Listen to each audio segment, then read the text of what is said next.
MP board के class 10th के सभी विद्यार्थी आप बिल्कुल भी चिंता मत करिए, आपकी वार्षिक परीक्षा की पूरी तैयारी कराने की जवाबदारी मेरी है। आज मैं सेट बी लेकर आया हूं, ठीक है। सेट ए का पूरा सॉल्यूशन दे चुके हैं, 100 में से 100 नंबर दिलाने की जवाबदारी मेरी रहेगी। देखिए पेपर 75 नंबर का आएगा, 25 नंबर आपको स्कूल से दिए जाएंगे, ठीक है। तो मिलकर हो जाएंगे 100 नंबर। चलिए बिना किसी देरी के वीडियो को स्टार्ट करेंगे। उससे पहले मैं बता दूं कि यदि आपने सेट ए नहीं देखा तो डिस्क्रिप्शन में लिंक मिलेगी, वहां से जाकर आप उसे देख लीजिएगा। तो आइए बिना किसी देरी के वीडियो को अब करते हैं स्टार्ट। देखिए अम्लों का जो पीएच मान है वो कितना होता है। देखिए अम्ल का मतलब क्या है, 7 से कम पीएच वाला।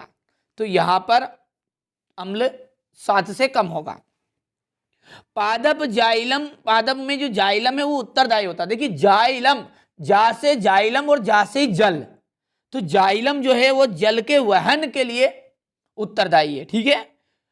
दो तंत्रिका कोशिका के मध्य खाली स्थान को कहते हैं, खाली स्थान को कहेंगे सिनेप्स। देखिए 100% गारंटी वार्षिक परीक्षा में इन्हीं में से आएंगे, पूरी 100% गारंटी, बिल्कुल भी चिंता नहीं करना। जिन बच्चों को वास्तव में भरोसा है वो कंप्लीट करिएगा और अच्छे से कंप्लीट कर लीजिएगा, ठीक है। जो बच्चे मैथ्स पढ़ना चाह रहे हैं, मैथ्स आपको एनसीईआरटी कोचिंग मैथ्स के ऊपर पूरे सेटों का सॉल्यूशन वहां पर आपको देखने को मिलेगा, ठीक है। नर युग्मक एवं मादा युग्मक के संलयन की क्रिया कहलाती है। तो नर युग्मक और मादा युग्मक जो मिलते हैं इस क्रिया को कहते हैं निषेचन।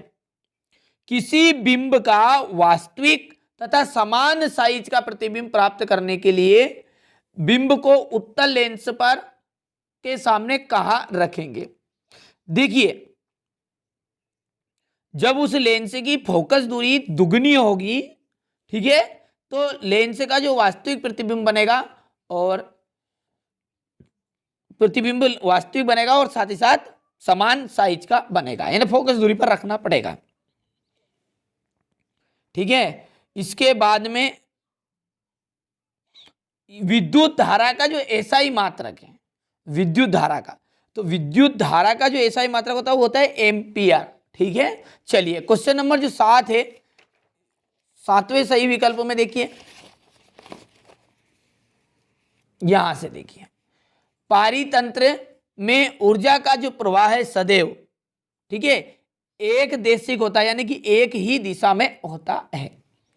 विद्युत ऊर्जा को यांत्रिक ऊर्जा में बदलने वाली युक्ति, देखिए विद्युत ऊर्जा यानी कि लाइट है, करंट है, और उसको यंत्र में बदलेंगे, तो ये काम कौन करता है, ठीक है, ये काम करती है हमारी मोटर जो आपके घरों में होगी, ठीक है, पानी की।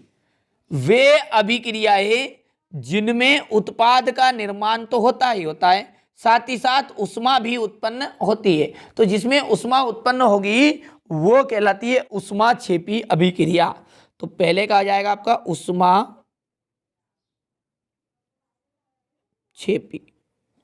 जल एक रिक्तिस्थान ऑक्साइड है, जल जो है, जल एक उदासीन ऑक्साइड है। कैसा है, उदासीन।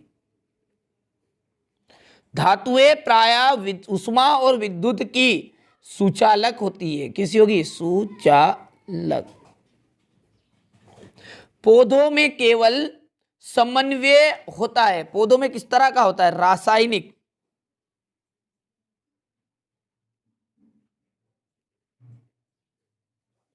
मादा और गर्भस्थ शिशु के बीच जैविक संबंध स्थापित करने वाला ऊतक रिक्तिस्थान कहलाता है, तो वो कहलाता है प्लेसेंटा। प्लेसेंटा। मेंडल ने रिक्तिस्थान नियमों का प्रतिपादन किया, तो मेंडल ने देखिए वंशानुगति नियमों का प्रतिपादन किया। वैसे 3 नियमों का प्रतिपादन किया, उन्हें कहते हैं वंशानुगति नियम। तो यहां पर हम लिख देंगे इसको वंशानुगति।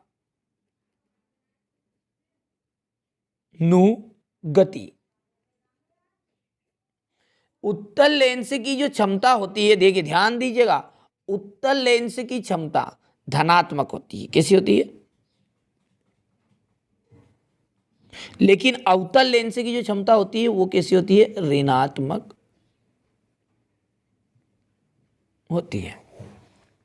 अब है सही जोड़ी, 8 नंबर की आएगी। फिर मैं बता दूं 100% गारंटी है इसकी, इन्हीं में से वार्षिक पेपर बनेगा। चारों सेटों को कंप्लीट कर लीजिएगा। फिर मैं कह रहा हूं जो बच्चे वास्तव में टॉपर बनना चाहते हैं इन्हें कंप्लीट करिए, इसके अलावा कुछ भी पढ़ने की जरूरत नहीं है, ठीक है। बाकी और मोस्ट इंपोर्टेंट जो चीजें लगेगी वो आपको उपलब्ध करा दी जाएगी, लेकिन 4 सेट आप कंप्लीट करिए। 90 से 95% बनाने की जवाबदारी मेरी है, ठीक है। तो विद्युत की सुचालक धातु, देखिए विद्युत की, तो विद्युत की सुचालक धातु होती ग्रेफाइट। रक्त का थक्का बनना, रक्त का थक्का, तो यहां पर रक्त का थक्का किसके कारण बनता है? प्लेटलेट्स के कारण। स्वपरागन, स्वपरागन किन में होता है? द्विपुष्पी द्विलिंगी पुष्पों में, यानी कि जिसमें नर और मादा दोनों तरह के होंगे। लिंग गुणसूत्र, लिंग गुणसूत्र क्या कार्य करता है? लिंग निर्धारण करने का कार्य करता है। उत्तल दर्पण, उत्तल दर्पण जो है उसका उपयोग हम पश्चिम दृश्य दर्पण के रूप में करते हैं, यानी कि इसका दूसरा नाम पश्चिम दृश्य दर्पण भी है। जरा दूरदर्शिता, जरा का मतलब समझते हो? बुढ़ापा। तो बुढ़ापे की जो दूरदर्शिता है उसके लिए कौन से, यदि हो गया बुढ़ापे में, ठीक है, ना तो व्यक्ति पास की वस्तु देख पाएगा ना दूर की, तो इसी तरह से कौन से लेंस का उपयोग किया जाता है? वहां पर द्विफोकसी लेंस का उपयोग करेगा, ठीक है। विभवांतर का जो मात्रक होता है वो है ओम, ठीक है, ओम एम्पियर, तो यहां पर ये है 7वां। और दक्षिण हस्त नियम, दक्षिण हस्त नियम किसने दिया था? फ्लेमिंग का, तो यहां पर ये 8वां है। चलिए इसके बाद में है क्वेश्चन नंबर 4, देखते हैं उसे भी। इसमें 7 एक वाक्य में उत्तर है।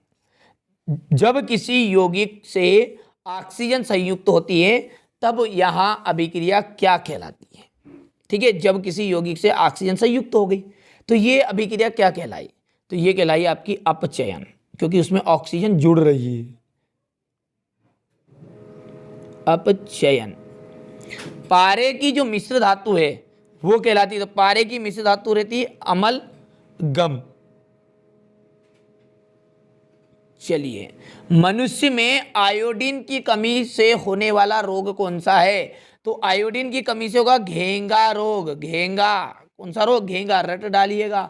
और बहुत अच्छा आपके पास समय है, अच्छे से आप कंप्लीट करिए, मैं आपका पूरा सहयोग करूंगा। व्हाट्सएप पर नंबर दिए गए, मैसेज करिए। और हाँ, अपने स्कूल के सभी दोस्तों के साथ एक बार जरूर चर्चा करिएगा। और कुछ मत करिए, सब्सक्राइब भले ही मत करिए, और कुछ नहीं चाहिए आपसे, 1 रुपया शुल्क नहीं चाहिए। बस हमारा उद्देश्य यही है कि आपके दोस्तों तक भी इस चैनल को आप पहुंचा दें, ठीक है। पराग कोश से पराग कणों का वर्तिकाग्र तक पहुंचने की घटना क्या कहलाती है? तो इसकी घटना कहलाएगी, देखिए, पराग कोश से परागकण वर्तिकाग्र तक पहुंच रहे हैं तो इसे कहेंगे हम परागन। क्या कहते हैं? परागन। लेंस की क्षमता के लिए सूत्र लिखिए तथा साथ ही साथ इसका मात्रक भी। तो देखिए, लेंस की जो क्षमता का फॉर्मूला वो है P = 1/f, यानी फोकस है मीटर में, और यहां पर कोमा करके लीजिएगा डाईऑप्टर। इसका मात्रक क्या है? डाईऑप्टर है, डाईऑप्टर, ठीक है। चलिए इसके बाद आगे देखते हैं। अंतरिक्षी यात्रियों को आकाश कैसा दिखाई देता है? तो जो अंतरिक्षी यात्री होते हैं उन्हें आकाश नीले की अपेक्षा कैसा दिखाई देता है? काला नजर आता है। विभवांतर V है, विद्युत धारा I है और प्रतिरोध R है। तो इनमें संबंध बताना है। तो इनमें संबंध क्या है? V = IR है, जैसा कि आप जानते हैं, ठीक है। अब क्वेश्चन नंबर 5 से 2-2 नंबर के क्वेश्चन शुरू हो गए हैं, बहुत ही महत्वपूर्ण है। सारे का सॉल्यूशन दूंगा, बिल्कुल भी चिंता मत करिए, ठीक है। मैं हूं जब तक आपको कोई चिंता नहीं करनी। तेल एवं वसा युक्त पदार्थों को नाइट्रोजन से क्यों प्रभावित किया जाता है? किसी पदार्थ X के विलयन में उपयोग सफेदी के लिए, मतलब X के विलयन में उपयोग सफेदी करने के लिए करते हैं। उस पदार्थ X का नाम लिखना है, उसका सूत्र लिखना है और उसकी जल के साथ अभिक्रिया, ठीक है। ध्वनिक सोनोरस किन्हें कहते हैं? उदाहरण दीजिए। आघात वर्ध्य तथा तन्य का अर्थ बताना है। साबुन और अपमार्जक में कोई दो अंतर बताने हैं। हाइड्रोकार्बन क्या है उदाहरण देकर समझाइए। सारे क्वेश्चनों का सॉल्यूशन मिलेगा, बिल्कुल भी चिंता नहीं। देखिए पहले प्रश्न समझ लीजिए, जिससे क्या होगा आपको अच्छे से समझ में आ जाएगा कि ये पेपर में आने वाले हैं। ठीक है, अगले वीडियो में सारे का सॉल्यूशन देखेंगे। ठीक है, हमारे शरीर में वसा का पाचन कैसे होता है, यहाँ पर क्रम कहाँ होता है। अलैंगिक जनन किसे कहते हैं। कुछ पौधों को उगाने के लिए कायिक प्रवर्धन का उपयोग किया जाता है। ठीक है, तो क्यों किया जाता है ये आपको यहाँ पर बताना है। ठीक है, चलिए इसके बाद में यहां से देखिए क्वेश्चन नंबर 10 में है आनुवांशिक विभिन्नताएं किसे कहते हैं, 2 नंबर का है। मेंडल का पृथक्करण का नियम समझाइए। 2 मीटर फोकस दूरी वाले अवतल लेंस की क्षमता। हीरे का जो अपवर्तनांक है वो है 2.4 यानी कि 2.42 से 4.2। इस कथन का क्या अभिप्राय है। अवतल दर्पण की मुख्य फोकस की परिभाषा। परावर्तन के नियम लिखिए। चालक के प्रतिरोध को प्रभावित करने वाले 2 कारकों के नाम। ओम का नियम समझाइए। ठीक है, ओम का नियम। फ्लेमिंग के दाएं हाथ के नियम को चित्र सहित समझाइए। विद्युत मोटर का क्या सिद्धांत है। विद्युत चुंबकीय प्रेरण से आप क्या समझते हैं, चुंबकीय क्षेत्र रेखाओं के 2 गुण लिखने हैं। क्वेश्चन नंबर 16 में है पारिस्थितिकी क्या है। पारिस्थितिकी तंत्र के प्रमुख घटक कौन कौन से हैं। ठीक है, आहार जाल और आहार श्रृंखला यानी कि खाद्य जाल और खाद्य श्रृंखला में कोई 2 अंतर बताने हैं। क्वेश्चन नंबर 17 में आपका आएगा रासायनिक समीकरण से आप क्या समझते हो, किसी संतुलित रासायनिक समीकरण का उदाहरण दीजिए। चलिए अब देखिए यहां से 17वां जो क्वेश्चन उसका अथवा है कि वियोजन अभिक्रियाओं को संयोजन अभिक्रिया के विपरीत क्यों कहा जाता है। इन अभिक्रियाओं के लिए समीकरण। प्रतिवर्ती चाप का नामांकित चित्र बनाना है। 3 पादप हार्मोन के नाम और कार्य बताने। ठीक है, सभी का सॉल्यूशन दूंगा अगले वीडियो में, हम पूरा सॉल्यूशन कवर करेंगे। आपको बिल्कुल भी चिंता मत करना ही करना है। ठीक है, आपको केवल इतना सा करना है कि जितनी चीजें बताई जा रही है उन्हें कंप्लीट करें। मेरी जवाबदारी रहेगी। आपका यदि 1 नंबर का भी छूट जाता पेपर में तो ठीक है, मेरी जवाबदारी रहेगी। ठीक है, चलिए तो यहां पर 4 सेटों को अच्छे से कंप्लीट करिएगा। ये आपका सेट बी चल रहा है। ठीक है, डी और सी और डी को आप ध्यान से अच्छे से कवर करिएगा। अम्ल और क्षार में कोई 4 अंतर। विरंजक चूर्ण का रासायनिक नाम और सूत्र और 2 उपयोग। साबुन की सफाई प्रक्रिया की क्रियाविधि। ठीक है, ग्लूकोज के ऑक्सीकरण से विभिन्न जीवों से प्राप्त ऊर्जा प्राप्त करने का पथ आपको बताना है। और हृदय का नामांकित चित्र अंत में आपसे पूछा गया है। यही आपके वार्षिक पेपर में आएंगे, बिल्कुल भी आपको चिंता नहीं करनी है। ठीक है, तो मिलते हैं अगले वीडियो में। और यदि अभी तक चैनल सब्सक्राइब नहीं किया तो सब्सक्राइब करिएगा। और हाँ, एक महत्वपूर्ण सूचना, यदि आप गणित पढ़ना चाहते हैं मैथ्स, ठीक है, तो मैथ्स आपको एनसीईआरटी कोचिंग मैथ्स पर मिलेगा। ठीक है, वहाँ पर जाकर आप गणित को अच्छे से कवर करिएगा। और कोई भी आपका भाई बहन बड़ा या छोटा हो, जो बड़े भाई बहन है वो 11th 12th में होंगे तो 12th वालों के लिए एनसीईआरटी कोचिंग 12th पर उन्हें जाकर पढ़ना है। ठीक है, ये चैनल एकदम फ्री आपको एजुकेशन दे रहा है। हमसे जितना बन रहा है उतना सहयोग आपके लिए कर रहे हैं। तो आपका कर्तव्य इतना सा है कि आप ध्यान से पढ़े, अच्छे से पढ़े, बस हमें और कुछ नहीं चाहिए। आपसे 1 रुपया पैसा नहीं चाहिए। ठीक है, 1 रुपया किसी चीज़ का शुल्क भी नहीं चाहिए। आप केवल अच्छे से पढ़े, यही हमारा उद्देश्य है। ठीक है, तो अपने दोस्तों के साथ भी शेयर करिएगा बातों को और अच्छे से उन्हें भी बताइएगा कि यही प्रश्न वार्षिक पेपर में आएंगे। 4 सेट कंप्लीट करना पड़ेगा, फिर वरना फिर आप मेरे को दोष मत देना कि 1 सेट करके चले गए वार्षिक पेपर में नहीं आया। 4 सेट करना पड़ेगा भैया, मेहनत करनी पड़ेगी, मेहनत आपको करनी ही पड़ेगी। ठीक है, हमारा कर्तव्य इतना सा है, हम बता रहे हैं। अब उसके ऊपर आप चल पा रहे हैं या नहीं चल पा रहे, वो आगे आपकी मर्जी है। ठीक है, तो मिलते हैं अगले वीडियो में।